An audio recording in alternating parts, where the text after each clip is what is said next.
Uh, Jerry, as you are coming in, let me introduce you to the audience.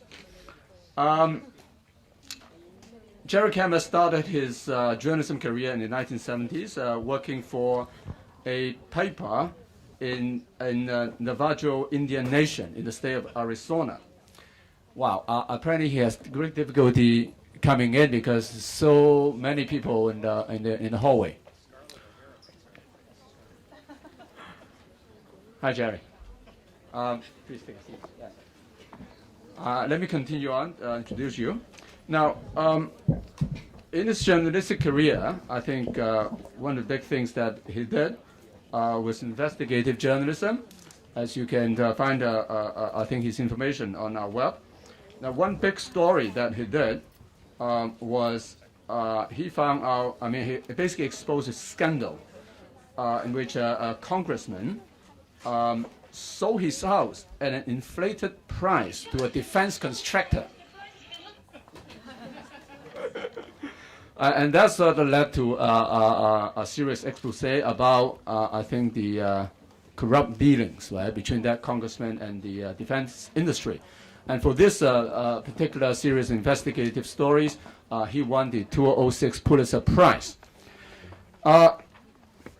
But even though Mr. Kammer has won this Pulitzer Prize, what he's going to share with us is quite a sad story. It's going to talk about from the Pulitzer Prize, from the Pulitzer to unemployment. Basically, if I'm reading it correctly, basically in the United States, because of the rise of the internet, because of declining circulation of newspapers, many journalists are working for traditional news media are losing their jobs. And Mr. Jerry, have you lost your job? I'm out of journalism now. Oh, okay. I have another job. I'm still doing writing, but not as a journalist. But okay, let's hear his story, right? Let's welcome Jerry Kammer.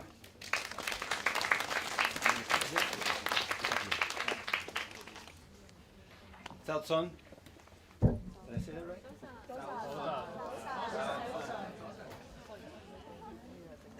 I tried to learn when I was working in Arizona. My first job as a reporter was with the Navajo Times. Anyone know who the Navajos are? It's a tribe of American Indians, Native Americans. And my first job was working at the Navajo newspaper. So I tried to learn the language. It's a very difficult language. And I was famous among my Navajo friends for making mistakes that were sometimes X-rated mistakes. But they found it very entertaining, and I kept on trying. My name in Navajo, my friends, because even in my 20s my hair was turning white, my name was the man with the white hair, or Hastin Bitsi Legai. Hastin, the man, his si hair Legai. And one time I didn't say "si" quite correctly, and I ended up saying something very obscene. But fortunately, my friends had a great sense of humor about my mistakes. It is an honor and a thrill to be here with you in Hong Kong. I am at the end of my journalism career now. It started in 1974. I was just 8 at the time. No, I was 25 at the time. And at that time, I wanted to have adventures. I wanted to see some of my country, some of the world. So I went from the East Coast, where I was born, near Washington, to Arizona. But I have told many young students, where I speak in the U.S., that if I were a young reporter starting out today, I would move to China. I would learn Mandarin or maybe Cantonese, because I think it's a very exciting time in the history of your country, in the history of relations between your country and my country, and there is a great need for good journalism that will help these two powerful, important countries to understand and to communicate. But I'll leave that up to you because, as I say, my journalism career is over, although a part of me will always be a journalist, I think. And I still have the techniques and the discipline that I learned as a journalist. It was a wonderful, wonderful career. And even with all these changes, even though I went from Pulitzer to unemployment, and by the way, I didn't win the Pulitzer by myself. I was part of a group of wonderful reporters. The changes are coming. They're not so intense here in China because you haven't had the terrible recession that we have had, but the internet, of course, is happening everywhere. And I frequently think of some words that came from a very famous American journalist from many, many years ago. I could recommend his story to you. His name is Edward R. Murrow, who was born early in the 20th century and who became one of our most prominent journalists, mostly a broadcast journalist.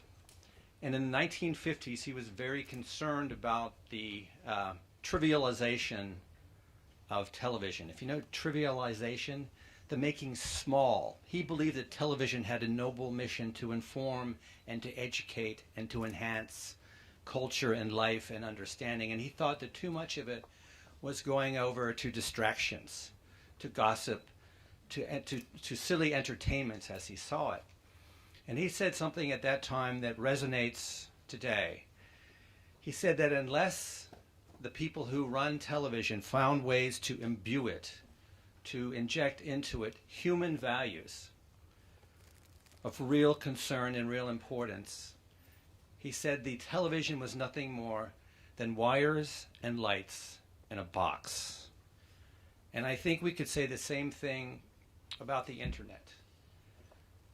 The power of the internet is extraordinary to inform, to educate, to bring people together. But it also has an extraordinary power just to divert, to distract, to fill our minds with nonsense about the latest adventure of Britney Spears. You know Britney Spears, right? We can fill our minds with junk food and with triviality because it comes at us from all directions through the internet. Or we can find more basic things, more important things that will help inform our societies in ways that have substance. And that, I think, is the great challenge as we go forward. It's a challenge, I think, that's a global challenge, and you young people will be making that future. I just want to say a few words of thanks, if I may. It's, again, I so appreciate the chance to be here, and I want to thank the President and Vice Chancellor of Hong Kong Baptist University, Professor Albert Chan, the head of the School of Communication, Professor Zhao Xinshu, distinguished fellow Mr.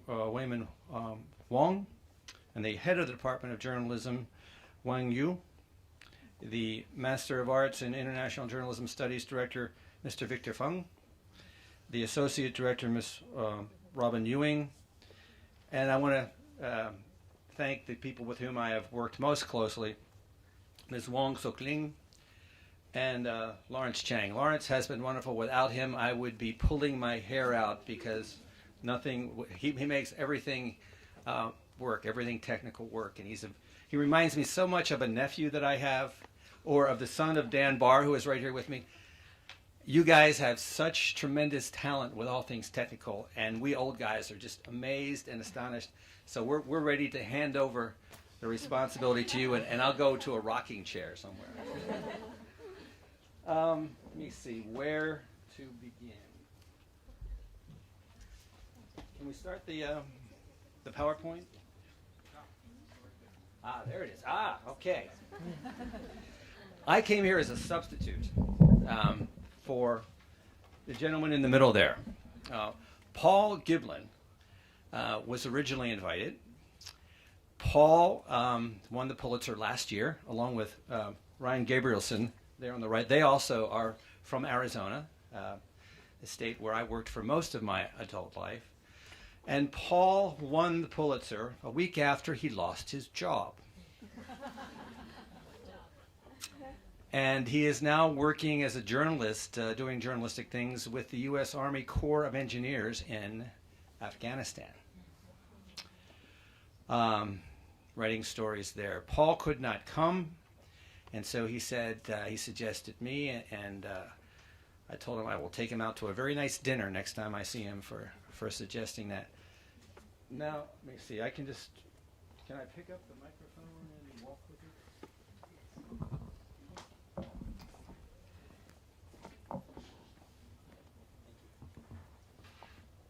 This is the ceremony, the Pulitzer ceremony, where they got the award. This is at Columbia University in New York. It's a great ceremony. It's a peak experience, I think, for anyone who has won it. And there's Paul now, and this is a quote from Paul in the New York Times when his Pulitzer was announced. The paper that he worked for was the Tribune in Arizona, near Phoenix.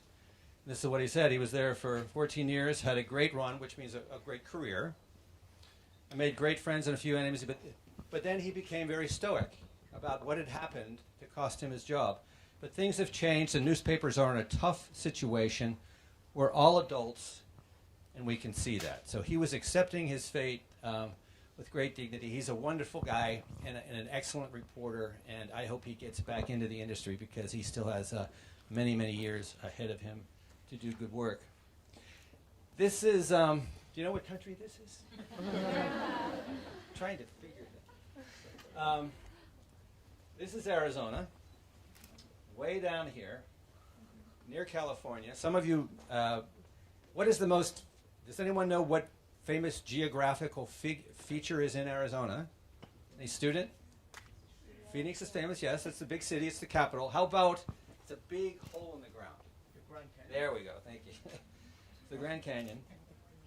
And you can see it borders on Mexico. And actually, I worked in Mexico a long time ago. It was a great experience working down there. Here's the Grand Canyon. I'm just going to show you a few slides. This will not be a travelogue. Don't worry, Professor. I'm not trying to sell trips to Phoenix. And this is the border. This is the U.S. This is Mexico. And that is the border between the two countries. I used to cover the border. Paul and Ryan won their Pulitzer writing a series of stories about a sheriff who spent so much time pursuing illegal immigrants from Mexico and other countries that he neglected other responsibilities. Very good documentation of that. But the border is a remarkable place. I thought you just might be interested in seeing a few pictures. Not exactly the Great Wall of China here. That's close to a town, and this is called the pedestrian fence. It tries to block people from climbing over. And this is a vehicle barrier, which covers most of the border. That's the vehicle barrier again. This is the fence again, wire mesh, very easy to climb over, and so many people climb over. And in remote areas, the border is nothing more than a few strands of barbed wire. So the border, to me, is a fascinating, fascinating story. And I've always been drawn to stories about the meeting place of different cultures, different nations. A lot goes on there. It's very interesting, and a lot of material for reporters in the borderlands. This is not a freeway in Texas, or in Phoenix, I'm sorry. This is built for tourists. This is a place called Tombstone. A very famous event in Tombstone, the shootout at the OK Corral. Anyone heard of that? That's a famous cowboy fight and of course they reenact it every day to get tourists in there. And this is Phoenix. This is the city where I worked for many years. It's a city in the desert. There's a nice big saguaro cactus. That's the Arizona Republic, where I worked for 16 years. And Dan Barr, my friend here, who's now a very prominent media attorney, worked as a reporter at the Republic before he went to law school. We were at Dan's place in Phoenix Saturday and picked up the Republic. This is the Arizona Republic. And I was struck at how thin the paper is compared to what it was a few years ago. At the sixth largest market, I think it's the 11th largest newspaper in the country, where there are thousands of newspapers. And we used to have classified advertising that was this thick, and now it is gravitated to the internet. And so tremendous loss of income two newspapers because of free advertising on the internet. That has translated, of course, to tremendous loss of the ability to pay reporters, which I think is the most important ability newspapers have, actually. But, no, kidding. This is a few blocks away from the Arizona Republic, is the journalism school at Arizona State University. It's very new, very modern, very well respected school in downtown Phoenix. So you can say it's the Walter Cronkite School of Journalism. Walter Cronkite, very famous American journalist, one of the most trusted journalists in the country at a time when there were far fewer media than there are now, when there were just 3 television stations nationally, and he was the top newsman at one of them, and he was frequently called the most trusted man in America. Some people called him Uncle Walter, because if he said something, people trusted him. And I think we're not going to have another time when we have one dominant figure from one medium, because we have so many. We have such a fragmentation of media. Cronkite was born in 1916 and died last year at the age of 92. And this is on the wall of the Cronkite School. Can anyone tell me what political document this comes from? The U.S. Constitution. It's the First Amendment to the U.S. Constitution, and it's part of the bedrock, as we say, the foundation for freedom of expression. It's something upon which newspapers rely, and we have great efforts to defend it. Dan Barr represents newspapers who assert their right to expression and tries to help them from getting into trouble with such areas of as libel, for example. Dan will be talking about the importance of media law and the role of media law in his presentations. Okay.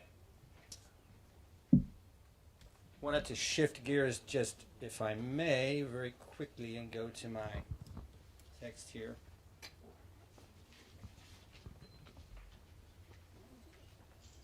Yeah.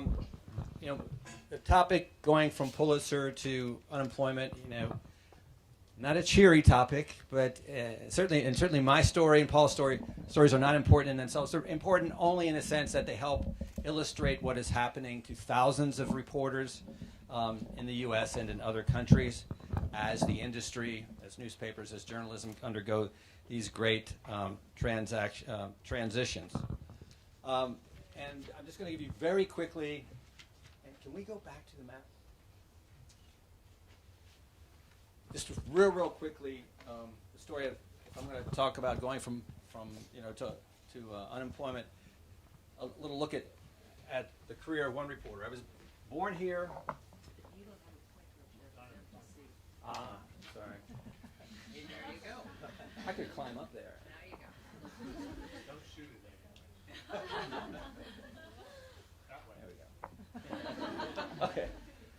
I was born in Baltimore, and we consider Washington to be a suburb of Baltimore. It's about 30 miles from Washington. I had 16 years of Catholic education, the last 4 of which were in northern Indiana, a place called Notre Dame University, Catholic school. We used to have a good football team. Now we can't beat anybody. And then I was drafted into the Army in 1971, era of the Vietnam War. That's ancient history, I'm sure, to you all. I was against the Vietnam War, but I did not want to leave my country. But I didn't have to worry about it because I failed my draft physical because of sports injuries. But I felt glad to not be drafted, but I felt a bit guilty, too, because if I didn't go, someone else had to go. I ended up going to Arizona because I wanted to have adventures, and I wanted to do something that I thought was like public service. And so I worked as a teacher east of the Grand Canyon on the Navajo Indian Reservation. I was a teacher, coach, and school bus driver. Worked about 15 hours a day at a Catholic school. Loved every minute of it and made about 18 cents an hour as a volunteer. During that year, the engine of my very old car blew up, and I had to borrow $1,600 from my parents to get the engine repaired. That was 2 years' pay almost, and so I had to get a job.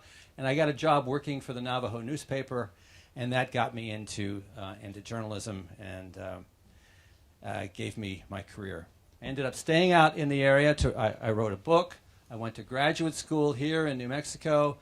I went to work for the largest paper, which is in Phoenix, the capital, and my first job was working in Mexico as Mexico correspondent.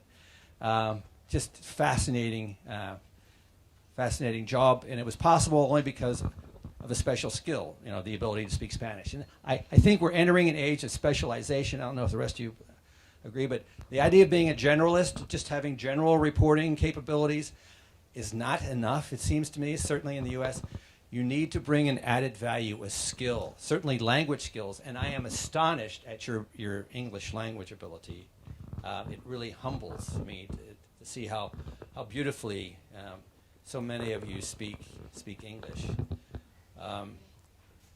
And if you can bring another special skill, be it technical, economic, whatever, I think certainly in the U.S. we're entering an age where specialized abilities are going to be valued. If not, you may be chasing multimedia stories. It's an age of multimedia, no question. I think everyone should learn as many skills as possible. But I am a great believer of specialized knowledge and the ability to give something to your newspaper, TV station, radio station that they can't get elsewhere. If you can provide that added value, as we call it, you will have an advantage. And the more education you bring, the better your opportunities. Okay, very quickly, I worked there in Arizona until 2000. I was mostly on the investigative team out there. Then in the year 2000, I went back to be the Arizona Republic Bureau in Washington, D.C. That was very interesting, but I was a generalist. I would have to write everything from a story about a hearing about water rights or an education bill to go to the White House when the Arizona baseball team won the baseball championship in 2001. Had to go, and that was a lot of fun, but in other words, I was doing a little bit of everything, and many reporters find that just all the fun in the world. They want to go into work every day working on a new story. They develop a rhythm. They develop a capacity to do a story a day. In small newspapers, young people are having to do 2 and 3 or 4 stories a day. I'm an old man now. That's too much for me. I wanted to specialize, and so when I had a chance to specialize for the Copley newspapers about Mexico, I did that. That took me to Copley in 2002. And then in 2005, my colleague, Mark Stern, a great reporter and a great guy, broke the Duke Cunningham story, his scandal, which I'll be talking about at length on Friday. And I helped him demonstrate how the story of that scandal was not just the corruption of one man.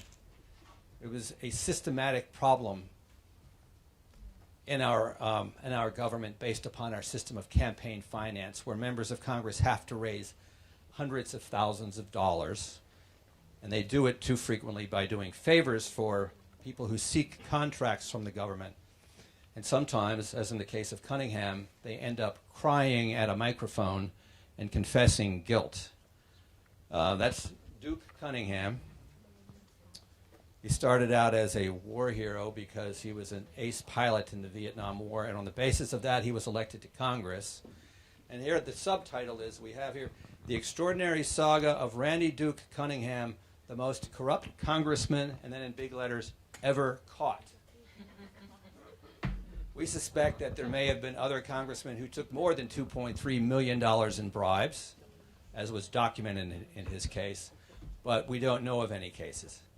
Fortunately, we haven't had many cases of congressional corruption, but those that we have are pretty disgusting. This is a case of a man who developed a sense of entitlement, a sense that he was better than everyone else, a sense that he deserved the benefits from these bribes, and who sold himself, sold his integrity, and sold his reputation and his life. He is now in jail in my old home state of Arizona, and will be for another 4 years. Okay. This is my very first PowerPoint presentation, so be patient, please. I'm not a multimedia. All you guys can do multimedia? No, I can't. Okay, I want to talk a bit now about how we got to where we are with U.S. journalism. So back to the PowerPoint. Can we go all the way to the end of the pictures and start the end? Thank you. I'm taking Lawrence home with me, if that's okay with you. None of us able. I don't want to buy you, just want to bring you over for a little while. This is from a U.S. Senate hearing. Senator, this is, you can read that. Shuttering means closing, okay?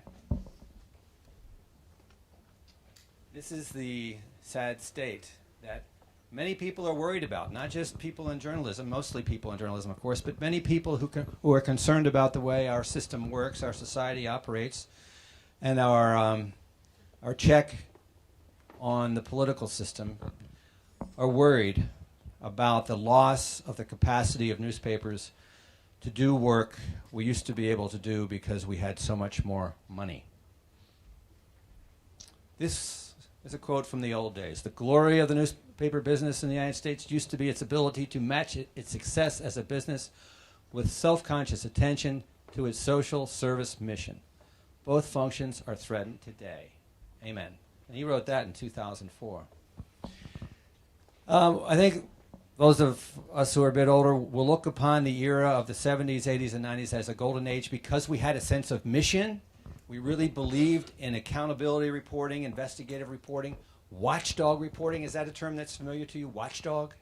Yes. You're supposed to bark when you see something bad happening, letting the people know. Okay. Well, we had a lot of money, and we thought that was the way of life because we could pursue projects. We could travel.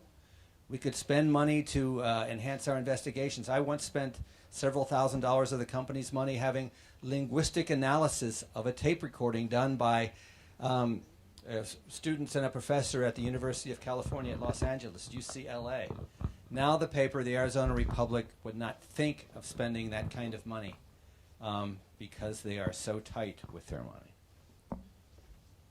And why? This is what happened. This is a graph showing the collapse of newspaper revenue in a period of just a few years. As you can see, here's the time frame here. And the real collapse, the real slide began around 2006. As we say, it fell off a cliff, dropping on a yearly basis. And everyone was stunned at how quickly it happened. I think, Jackie, you were talking about the inability to anticipate what was happening, but there it is. A great editor, formerly at the LA Times, John Carroll had this to say. He talked about the ethics that used to prevail, the spirit that prevailed. Making money was important, but it was also important to serve the community and also to serve journalism. But now, when you have chains that are publicly owned, that means they're on the stock market. If they're publicly owned, it means people can buy stock in them, so they can own a part of them. That just sets up an entire different set of priorities for newspapers. They have to work on increasing the value of that stock and the other obligations, what reporters believe in, what we all want to do. And wherever I go, and talk, no matter what country, I meet young journalists who have the same values that we had, and many of us still have, wanting to serve our societies by doing good, solid reporting. We believe it's a valuable contribution to our society and to our countries. I believe good journalism is a patriotic service, actually. This is what happened in the old days. This is talking about the three greatest newspapers in the U.S., the New York Times, the Washington Post, the Wall Street Journal, arguably at least the three best. I think there would be some debate about that, but no question of their importance. All owned until recently by families. The Wall Street Journal has since been sold. The family that owned it sold it. And these families had a sense of what the French call noblesse oblige.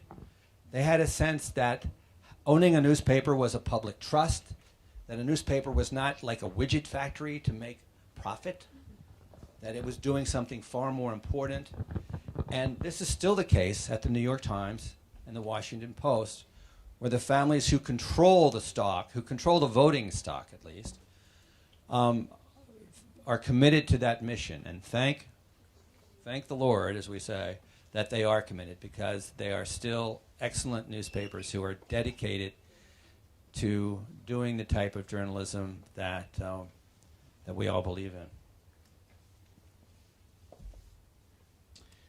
The Sulzberger family owns the New York Times.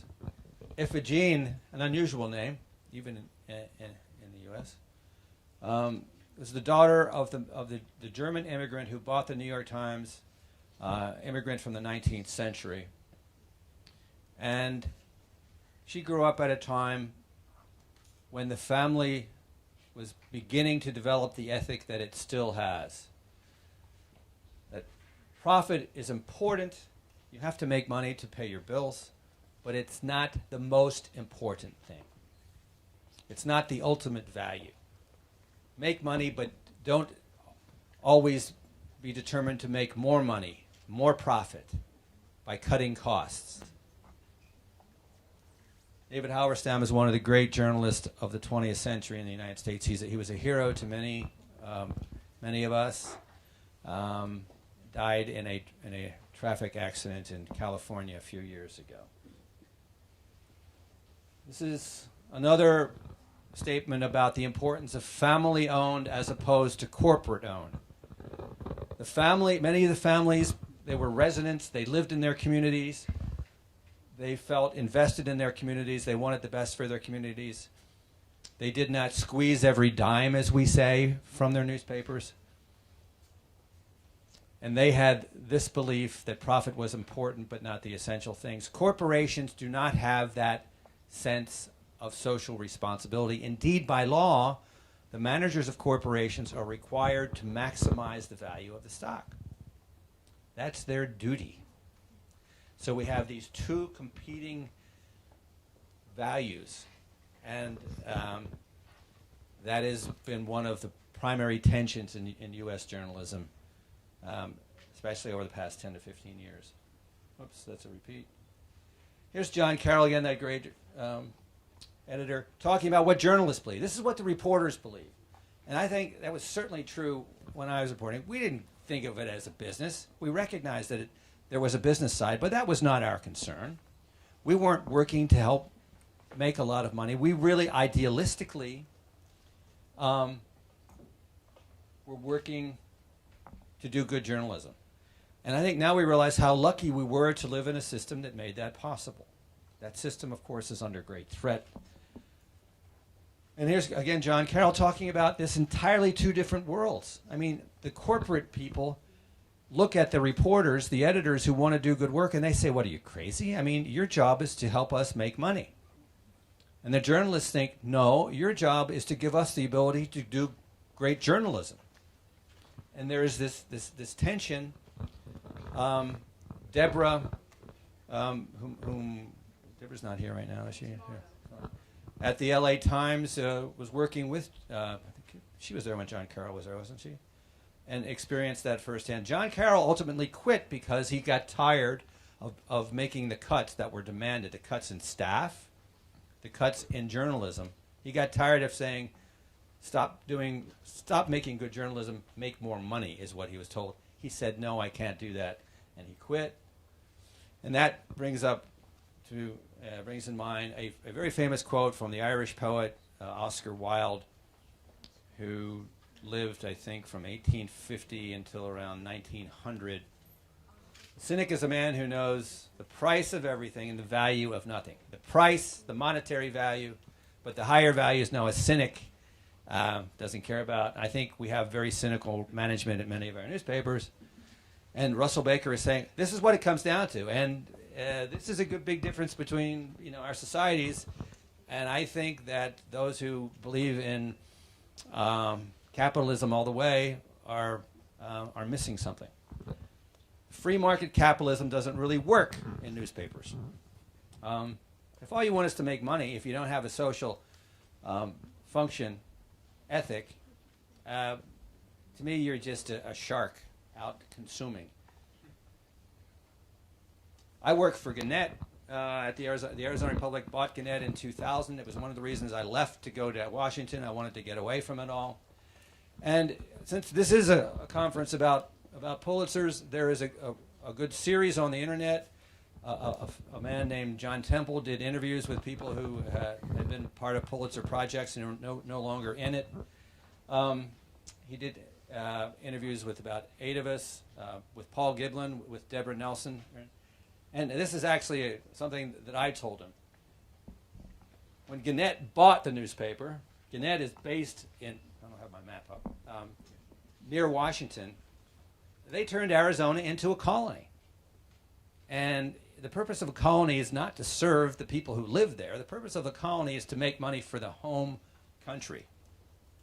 And the home country was the Gannett corporate offices. And that's one of the reasons I'm glad I don't work for Gannett anymore. John Temple himself, the man who did those series of interviews, he worked at the Rocky Mountain News in the state of Colorado. Beautiful state. Printed its final edition last year. He's now out of newspaper journalism and working on a community website in Hawaii that's trying to help stimulate civic discussion. Again, John Carroll. I think John Carroll is a very wise man. So here's what it's saying. The rules have changed. The world has changed. The world has been turned, as we say, upside down from the old models. The owners got rich, and now something we hear a lot, the golden age is over. Okay, so we've had some very colorful comments about, the terrible state of journalism. Some people are, you ever heard the phrase crying in their beer? There's been a lot of crying into beer. Slow, unstoppable train ride to hell. He actually said it began well before the internet. Here's another metaphor about how we old guys feel that a melancholy, meaning very sad, is melancholy. That the press is yesteryear, as in yesterday, a horse-drawn buggy on an 8-lane interstate highway. Can you imagine that? I mean, how sad can you be if you're a technology? And here's one more. John Carroll says, we're the last steam engine. So all these metaphors, these ideas of being antiquated, of being old and of no current relevance. This is a feeling in the press. Oh, here's a final metaphor. We're going the way of the dodo bird. Dodo bird is extinct. Okay, so this is the depressed point of view. This is the woe is us view of journalism. And it reminds me of a song that was, a very famous song that was written back in 1931. 1931, anyone know what was happening economically on the world stage in 1931? The Great Depression, it was called. Began in 1929 with the stock market crash and spread around the world. And that followed the decade of great prosperity of the 1920s, when this song is written in the voice of someone who was a construction worker, who had a feeling that we were building great things, that we had done great things. And now these great things seem to mean nothing. And then the great line, "Brother, can you spare a dime?" This is a very famous song, and I would sing it for you, but I don't want to make you all sick before lunch, so I won't do that. Again, this is a poll of newspaper journalists themselves and how depressed many, especially there's a young old thing going on here. The people who are most upset are people who have been in the business for 10 or 15 years and who were dependent upon that model, are trying to raise their children, pay a mortgage, and are losing their jobs. I mean, that's devastating. There's a feeling of depression. But here's the paradox. This is from David Ignatius, who was here this week. There is the newspaper websites are being read by many, many more people than used to read the print version, but it's just not generating the income. So newspapers have many more readers, but many fewer dollars. And of course, most of them are free, and as the saying goes, free is not a business model. So what do? New York Times, starting, I think it's January 1st, isn't it? It's going to start using charging. You'll get a certain number of stories you can read for free. Once you reach that limit, you'll have to pay. And so there are other thoughts about what can be done to make it work. Nonprofits, which are philanthropic organizations, are supporting journalists. Individual donors can bring in some money. Corporate sponsorship, which I don't like because I don't want corporations. But if that's what it takes, under the right circumstances, with the right restraints, maybe. And then membership, where people, this is the model for our national public radio. Any of you, I think Lawrence was telling me you listen to National Public Radio, NPR, on the internet. It's a great national service, and many of us pay $100 a year or whatever to help support it, and it also gets a little bit of government money. But then here's the problem with the model of charging people. There's so much free stuff out there that those who charge may face a failure. It's a big gamble. Because a lot of people are going to say, why should I pay 50 cents to read your story when I can find something very similar, if not the exact same story, on Google News? And so I think what we need is a broad civic sense of the obligation, sort of a moral obligation, not to take something for free when you realize that it has some value, to help sustain this type of journalism. And again, the question goes back to, what is the cost? This is Alex Jones, former New York Times reporter, author of Losing the News. We are losing the news. And he says, we don't know what we're missing if we don't have reporters out there not able to do the stories. I mean, if this collapse had happened a few years earlier, Duke Cunningham would probably still be in Congress, still taking his bribes. There is no set of eyes watching guys from like Cunningham from regional newspapers. That function is not being performed, at least under the model that made it a regular part of journalism. Maybe these new services will be able to do it.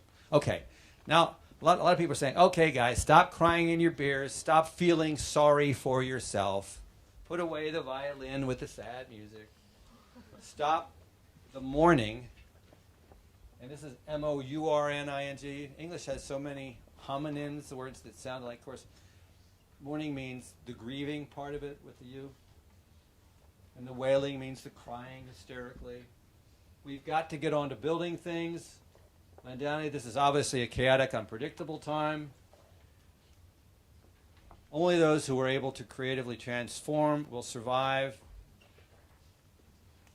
But here's the good news. The young Americans, the students your age, are not intimidated by all of this, as I'm sure you're not. You're all excited about the internet and about multimedia. You feel comfortable with it. Lawrence, as I say, reminds me so much of young people I know back home. I think your brains are just rewired or something, and you're so good at it, and you're going to be comfortable with it. My wife is a professor at Penn State University, Pennsylvania, in the School of Communications. She says that young people are not at all intimidated. Where the older folks see only destruction, the young people, she says, see opportunity. They're going to develop the skills and take our place and make things work. They're optimistic about it, she says. But then, again, we have the other argument, again from Landowni. The internet is great. You can have bloggers doing, putting out lots of stuff. You can have a lot of things that are done quickly and glamorously and multimedia with sound and light and whistles, and it can look good, it can sound good, it can be entertaining, but does it have substance? Or is it junk food? And Len Downey says, look, the crisis is not in newspapers. We can get by without the old print newspaper, but the crisis is in getting the news. Where are the reporters going to come from? Because the internet now relies mostly on reporters from newspapers to do the really substantial interpretive, investigative work to the extent that it's done. But this gets back to an inspirational figure for me. I understand that this book is used in China. Are you familiar with The Elements of Journalism? I've heard that it sells quite a bit. I actually know Bill Kovich. He's a friend of mine. And I've got 2 copies here. One will go to the first person who can tell me Mr. Pulitzer's first name, but it has to be a student. What was Pulitzer's first name? Very good. It's an autographed copy from Bill Kovich of The Elements of Journalism. That'll be $2. Okay. In just a second. More prizes? Yeah. How much time do I we... hope you brought enough for everyone. Well, it's about time. Yeah, right. It's about time. It's about... Oh, boy. Okay. I guess I need to wrap it up. I'm sorry. Can we take 2 minutes just to show... Sure. Can we show the clip? Now, I was going to tell you about the Kovich Code and about the idea of journalists as doing something heroic and the ability to do things which are really exciting. How many of you have studied mythology? Ever heard of Joseph Campbell? Joseph Campbell talks about the hero's journey. The hero goes away from the safe place, goes out into a place that's new and dark and maybe dangerous, and gets knowledge, information, and brings it back to the people. That's the story of Prometheus, who stole fire from the gods and brought it back, right? I think that journalism at its best does what heroes do. We go out into confusing areas that can even be a little bit dangerous, or that aren't understood, and we gather information that's useful, and we bring it back to our people, and it gives them power, and sometimes it helps set them free. We got to be really careful about thinking of ourselves as heroes, because boy, you can get in real trouble if it goes to your head. Duke Cunningham went to his head. Look where he is. But I encourage you to develop a poetic sense, at least about the value of what you do. And just very quickly, I guess I can't. I was going to show you a poem. We'll go back to that. But just a little bit of comic relief, if I could. This is a movie. Yeah, that's the quote from Joseph Campbell in a book, a wonderful, wonderful book. He says that the story of the hero is really the same for many cultures. From Jesus to Prometheus to Buddha, this is the difficulty they go through to come back and bring vital information. I think when you're working and just learning knowledge, you're learning to think linearly. You're developing the mind of a scientist, which is very important. We want to be able to test what we do, but don't lose your literary sense. You come from a culture that for thousands of years has valued its poets. Read poetry too. That, I think, nourishes your soul and can help shape your writing as a journalist. This to me is my favorite, one of my favorite poems from a British poet. But he talks about what is precious. This is what he says is most precious. And I love those last lines. Born of the sun, they traveled a short while towards the sun and left the vivid air, signed with their honor. And he also talks about never to allow gradually the traffic to smother with noise and fog the flowering of the spirit. Again, don't let the trivial stuff overwhelm the really good stuff that's trying to grow within your soul, and try to find a way to bring that into your journalism. Okay, away from all that serious stuff, now to some funny stuff. Just 2 minutes of a film that was based on a period in the 1920s that makes fun of reporters who did not take serious their responsibility to do honest journalism, who looked for the sensational stuff. This is a story about an editor who's trying to get a reporter to secretly take a picture of a hanging so that they can get the story out very quickly and make a lot of money. This is a great movie. It's a lot of fun. It's called The Front Page. I think I can recommend it. It's a lot of laughs, but it also makes a few serious points. Okay, just about 2 minutes of this, if we can. From the 1920s. Mr. Johnson, I'm so glad Mr. Bird has been looking for you all over. Congratulations. Step right up, shake my hand. Hi, Ellie. My baby told me that it's a holiday or something. Get those two-tone shoes. Wait, where did you steal that cane? Look at him. Mr. Wales. Congratulate me, I'm in love. Where the hell have you been? Well, let's see. I had a haircut, I got a manicure, and I did a little shopping. I Duffy. Yeah. Now, what the hell are you dressed up for? You're not covering a polo match, you're covering a hanging. That's what I wanted to talk to you Now, listen, about. kid, tomorrow you and I are going to stand this town on its ear. We are. Every damn newspaper's going to have the same damn story on that execution, but we're going to scoop them all. Because you know what goes in there? A picture of Williams swinging by the neck. Picture? A photograph for the first time anywhere, exclusive of the Examiner. What are you talking about? That's against the law. You can't bring a camera in there. Who's going to know? Here, I had this specially rigged up. You clip it to your ankle, you run the tube up your pants leg. Make a hole in your pocket. The minute Williams drops through that trap door, you lift your pants leg and squeeze the bulb. Clever? At 7 o'clock, the guy kicks off. At 7:03, you're out of the jail yard. There's an ambulance waiting for you with a dark room and a typewriter inside. You take off with the sirens going. While you're batting out the story, they're developing the negative. At 7:22, the picture gets to the engraver, we start setting up your copy. At 7:56, we replate the front page. At 8:12, the presses start rolling, and at 8:47, you're out in the street with an extra. How's that? Walter, you'll either get the Pulitzer Prize or you'll get a year in the clink. You and me both, we're in this together. Now, what I want's about 1,200 words. You know, lots of atmosphere. So either a Pulitzer Prize, either a Pulitzer Prize or a year in the clink. Okay, so I'm glad we got the Pulitzer and this guy got the year. In the, actually, 8 years in the clink. So sorry we don't have time for more. Thank you. See, I have to say, one final thing, if I may. I have to say, doce lede. Doce lede, is that right? Doce lede. All right, thank you, Jerry, for your very exciting presentation about journalism.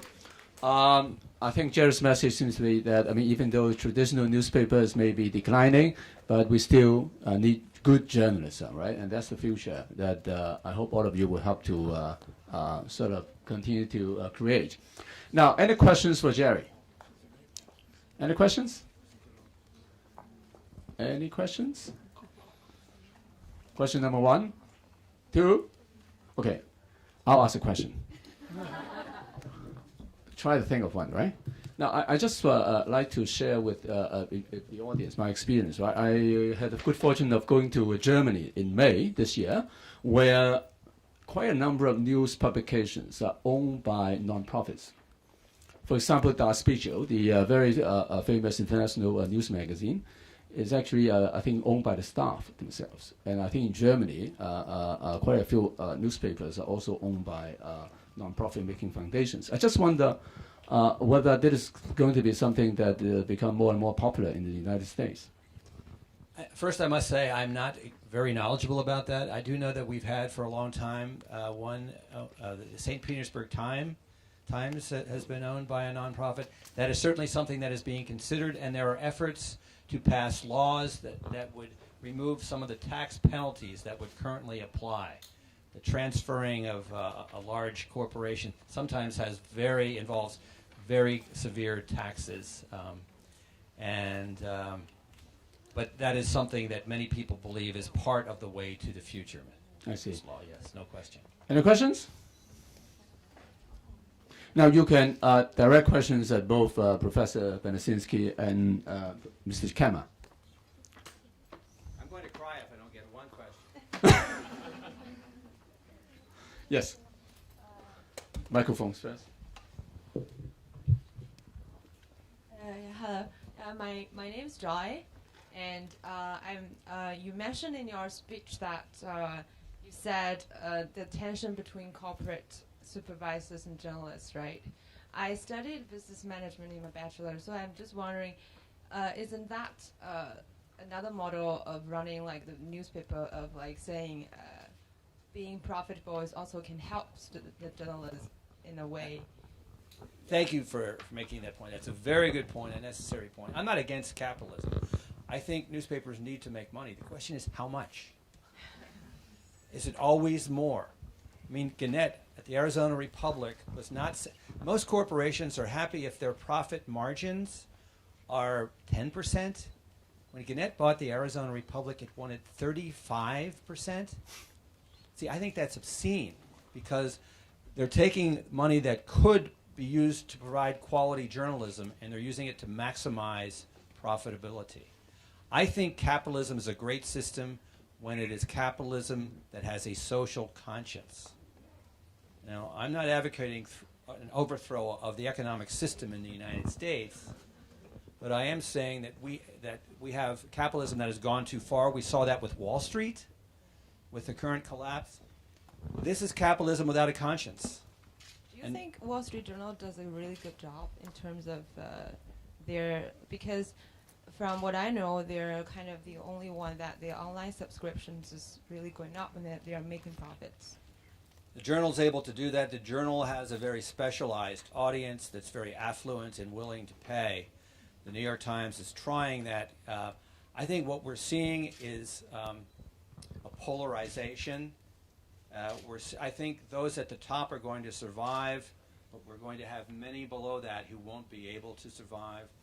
And I think we're seeing the rich getting richer and the poor getting poorer. We're also seeing that in American society, and I know that talking with some people here, that's a concern in Chinese society as well, that we're having too much of a concentration of wealth at the top. That is very destabilizing in any social system, I think. But we need good, smart, well-managed newspapers that have a heart. Any other questions? Yes. Thank you for your speaking. Appreciate, and I think I saw that you put the choose from the facts at the end of PPT, and I just a question. I know some press fring on other countries. They betray their hearts. I want to know they just for profits or other reasons. Cause journalists always betray their heart to report things. They not seek truth from facts. So I want to know how do you think that? Thank you. Yeah, thank you for your question. Anyone know who this quote originates with? Chairman Mao. Chairman Mao. Yeah. He was a journalist. Was he? I think journalists have to have a heart as well. Yeah. This is human nature. We have people who seek, most of all, fame. They're driven to get money. We've had some people in the U.S. who have been so driven to win a Pulitzer that they have made things up. We have another great movie about some really good movies that talk about the ethics of Shattered Glass, about a young reporter who was a brilliant writer and who for a while was very famous, but they found out that he invented things entirely. So now he's completely disgraced, and he brought shame to journalism. I mean, we're going to have business people who own newspapers who are going to be corrupt, and we're going to have journalists who are going to be corrupt. And we need to do all we can to identify them and get them out of journalism. But the corporate guys are here to stay, I'm afraid. All right. I think there was a hand over there. Hossein. Thank you for your speech. My question is, do you really think that only the print papers can be called newspaper? Because we currently, a lot of newspapers have set up their own websites on the internet, and as a reader, I think it makes no difference for me to read it online or read it on the paper. So we are always talking about that the newspaper is dead, or is dying. Right. And do you really think that it's dying? And I think the news on the internet, it can also be called a newspaper. It's very good point. We don't need to have it on print. I think, again, it's a generational thing. Those of us who grew up with newspapers, we feel it's almost like a teddy bear. We want to hold it. But you young people, and it's the same, I think, in other countries, why do we need a newspaper? In the States, some people, they call it the dead tree industry, And clearly we're gravitating toward the internet. And you're more comfortable with it. I still like to hold a newspaper in my hand. The evolution of the iPad is very important because the iPad is making the experience more pleasant. But this simply cannot survive when you look at the costs of not only buying the newsprint by the ton, but distributing the newspapers with large fleets of trucks. And you put up against that the internet, which operates on electrons that have no added cost. I mean, there's no competition. The problem is that we haven't figured out a way to make money with the internet. You're still making money by selling full-page ads on newspapers because there are enough of us old guys who want this. But you young people around the world are going to have a different world. But take care of my old world, please. Okay. Yeah. Yeah, I have a problem for Professor Banazinski. Sorry, Jerry. Okay. Question for you. My problem is that the people in mainland China, they could not use YouTube, Twitter, and Facebook, and also Google has already withdrawn from mainland China. And my problem is that do you think that the development of journalism with the help of social media will always stay in this kind of a dilemma, or just be destined to die? Thank you.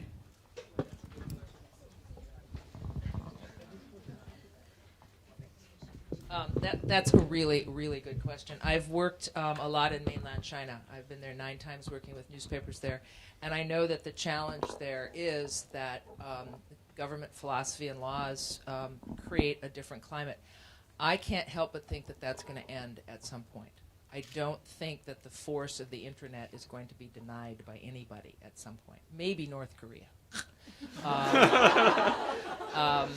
But and you're already seeing young people finding ways around that. There are all kinds of backdoor ways, and once you go through that back door, you can't close it again. So I think it's a challenge. I think it probably needs to be addressed one step at a time, so you don't run into chaos.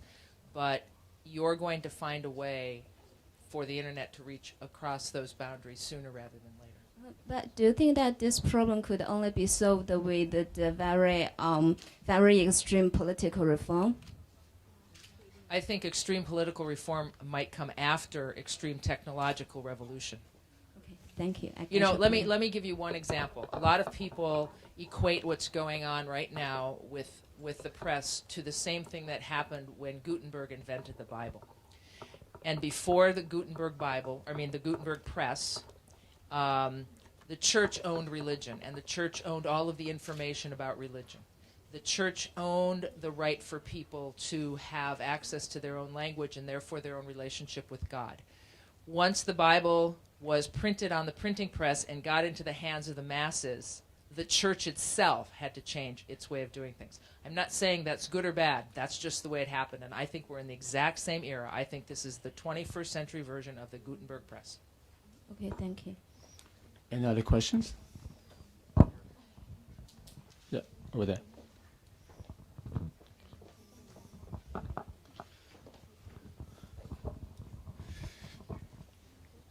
Two simple questions to Jerry.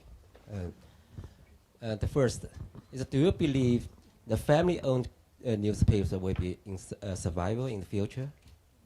The second, I'm interested in the film you show us at the end. Is that the real story about the New York Daily News in the 1920s? Thank you. To answer your second question first, it's about it's based in Chicago, and some of the events are true, but most of them are not true. However, there was actually a photograph taken with this technique of a hidden camera, and the New York Daily News, right? Was in New York. Was it in New York? I thought it was. You may be right. I thought it was Chicago. But in the electric chair, a lady, exactly right. Okay, thank you for that. Yeah.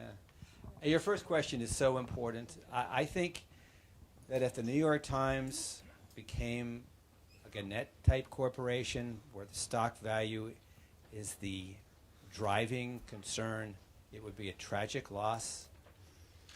The Sulzberger family still controls the voting stock. There are two tiers of stock, but those who have non-voting stock are trying to get voting power, and there's a battle. Now, the family that owned the Wall Street Journal sold to Rupert Murdoch a few years ago. And I don't know, Jackie, do you think the New York Times and the Washington Post are going to stay privately owned? I can only hope so. You know, if you're talking about interesting movies, there's a very, very good old journalism movie that if you can find it, I highly recommend. It's called Deadline USA. And it starts Humphrey Bogart. It's hard to get, but, you know, hunt around, you'll find it. And it's the story of the New York Daily News, basically. But it's a paper called The Day, the New York Day. And it's about a family that owned this newspaper and that had the family values that you find at the New York Times, the Washington Post. And then the ownership, the parental group died, and the children had to decide what to do. And they were split because some of them wanted to take the money out. So they sold to a corporation, and the newspaper went in the tank and folded. And it was it's a very good cautionary tale, and it was done in the 1930s. It's a really interesting movie, but it's a hard issue right now, just a very hard issue. I think the big newspapers, the Times, the Post, Wall Street Journal. The question is what happens when Murdoch dies, because his son has shown no interest in the paper apparently. But I think the big 3 or 4 have a shot at getting through this technological revolution and coming out at a place that makes a lot of sense and will continue to make money. It's the regional papers in the U.S. that are really in trouble. The papers in places like Minneapolis and Seattle and San Francisco that don't have that big national platform and can't quite afford to ride out this wave. I really believe in the teaching value of an excellent movie, and we have many of them, I think, about journalism in the U.S. This is a movie about the most famous investigative story in the history of Watergate. Okay? And it's important for you young people to know that the Watergate story was broken by 2 very young, inexperienced reporters. When they started to cover the stories, there were older reporters who tried to take the story away from them, saying, oh, these guys are too young, they don't know. But the editors said, no, they've got the story, they're young and they're hungry. So let them go, and they did a great job as young reporters working hard. I think that was an inspiration for thousands of young Americans to go to journalism school. I think it can be an inspiration for young journalists everywhere to know that you don't have to be a gray hair like me to go out and get stories. If you have the drive and the determination, and you bring the right values and the right set of skills and a great determination, you can do it. So a great inspirational teaching tool. I recommend it to everybody. And really good about some of the techniques of reporters and what do you do when you have 20 doors shoved in your face because people won't talk to you. You have to be able to accept that. All right. Any other questions? Here. Okay, one. Okay. My question is really short. I want to know both of your views on The Daily Show and Jon Stewart.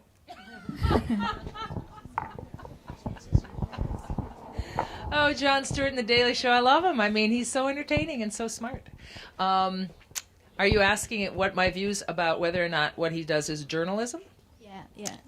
You know, that's interesting. He doesn't do journalism. He takes journalism and thinks about it really, really intelligently and puts a satirical and ironic spin on it. He's not originating journalism. He's in some ways a very smart aggregator. However, many, many, many young people get most of their news from Jon Stewart. And you know what? As long as they're getting it, it's fine with me. Amen. All right. Okay. With that note, I think we have to close this session. It's well past time. Well, let me thank Professor Benesinski and Mr. Kemmer for sharing their experiences with us. Okay. You're welcome. Yeah. Okay. I understand some of you are visitors from Macau and other parts of the country. Let me just tell you that the Pulitzer Prize winner will be with us for a week. Tomorrow there's going to be another open lecture at the same time at 10 o'clock, at which Mark Fior, animated cartoonist, will share his views. All right? Okay. Thank you very much for coming, and bye-bye.